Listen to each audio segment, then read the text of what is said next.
My name is Joey. I'm a crafter, 3D printer, and a collector of model trains, and I'm going to show you how I build a variety of different things.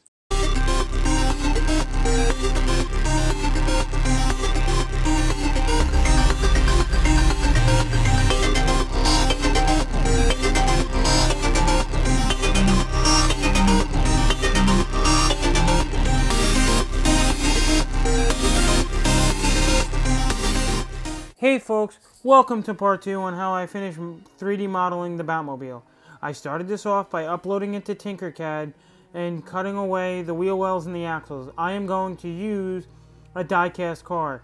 The reason why I use Tinkercad as opposed to SketchUp is because I do not have the full version of SketchUp. I cut away all the parts I didn't need and then broke it up into 2 models. Here's what the back end and the cockpit will look like once it's printed.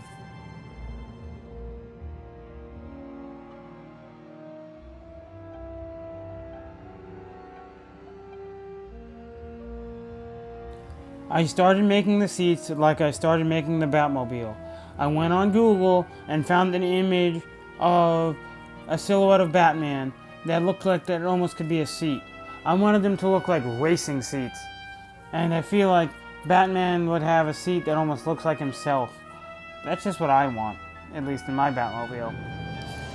So then I opened up Pages, traced the image, imported it into SketchUp, and then started designing the seats.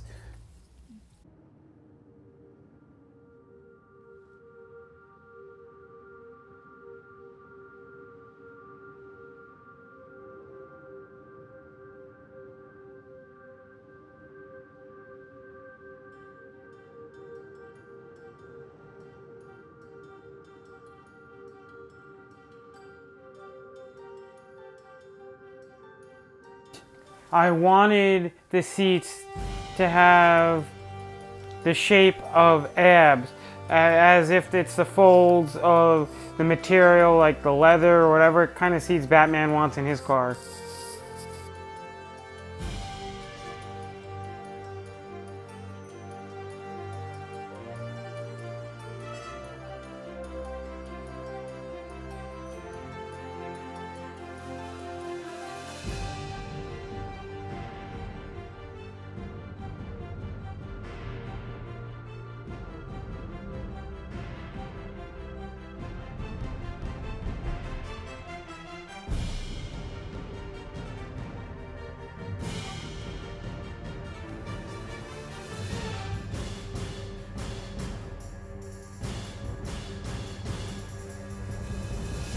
Then I made the bat symbol, and I added sides, and then I subdivided it, and then used the True Bend tool. But then I realized the model had too many holes and it wouldn't be 3D printable, and it would be too hard for me to fix.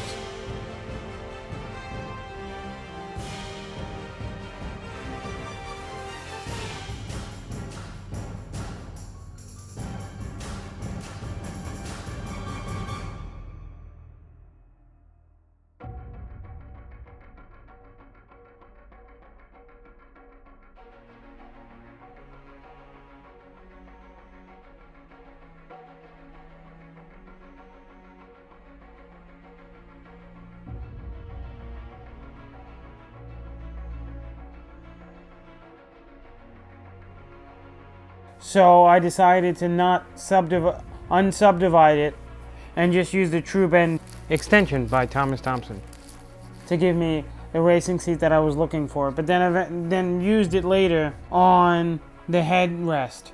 I copied the seat design and got rid of the bat symbol and added Robin's logo for Robin's seat. And I basically did the same thing for the headrest as I did for Batman's headrest, but instead I got rid of the pointy ears.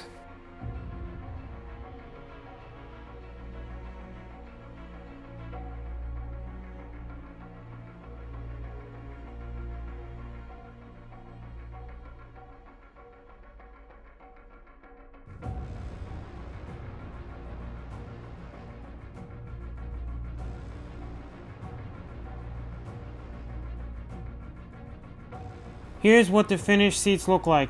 I'm debating if I should actually paint Robin's seat red. Next, I decided I want wheels in my 3D model, even though I'm not going to 3D print them, because I will be using the die-cast car wheels. I just wanted them for visualization purposes, and maybe one day I will render this model.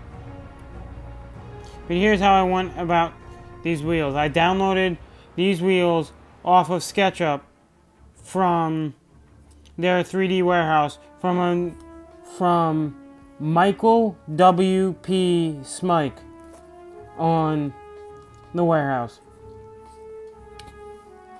It's his Batmobile. I just took his wheels the way that I wanted them and added the symbol that I wanted.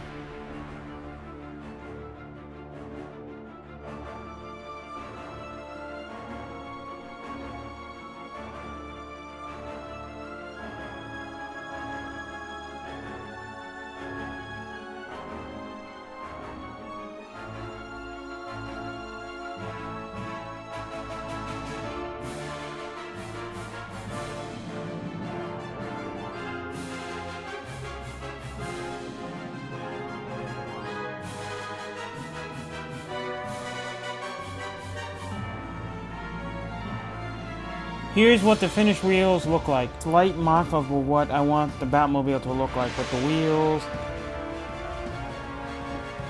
the seats, the interior. The interior is obviously not complete. It's got to have a steering wheel and all the buttons and gadgets, and the wheels, as you know. Like I said, they're not going to be these exact wheels. They're going to be different wheels. I just use them as a mock-up.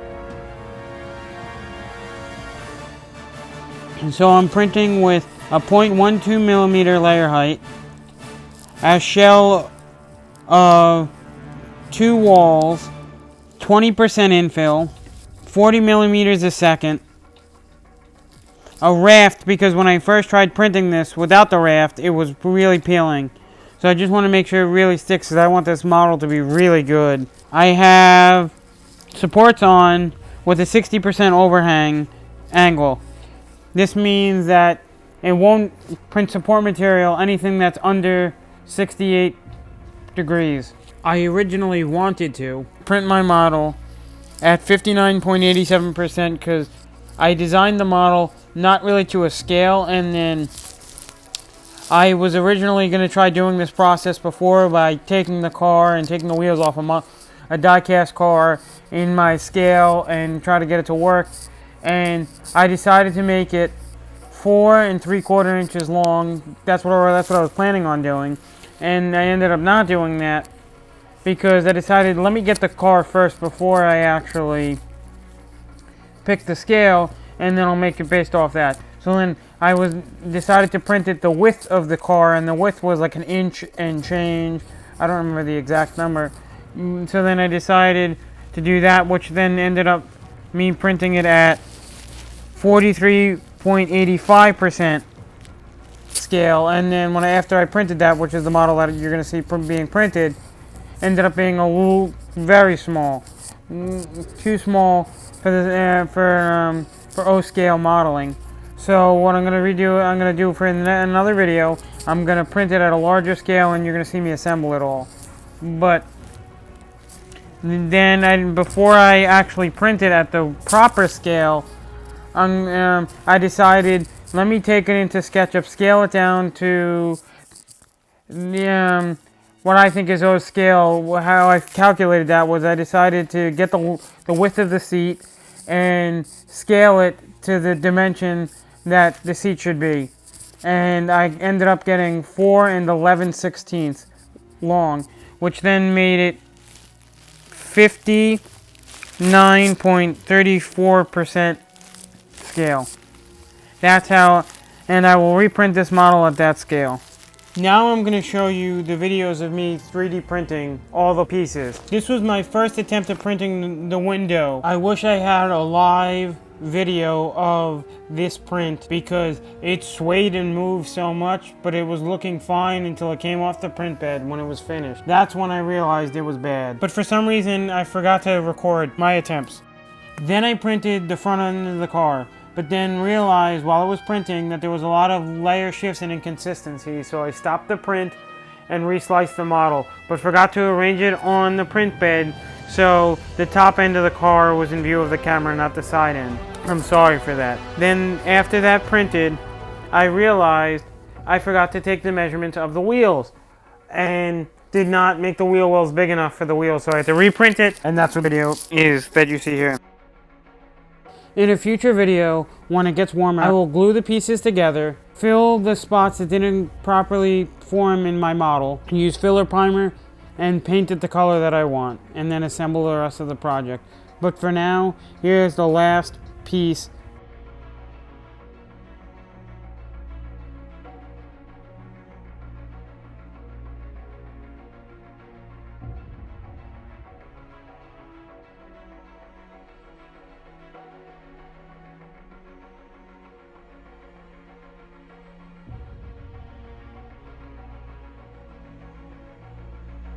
And I want to give a big thanks to Reddit user Accomplished Taste 576 from the SketchUp subreddit. If it wasn't for him, I would still be working on this model to try getting it to 3D print. Here is a sneak preview of my next video on me making Mr. Freeze's ice cream truck. Thank you for watching, and please like and subscribe.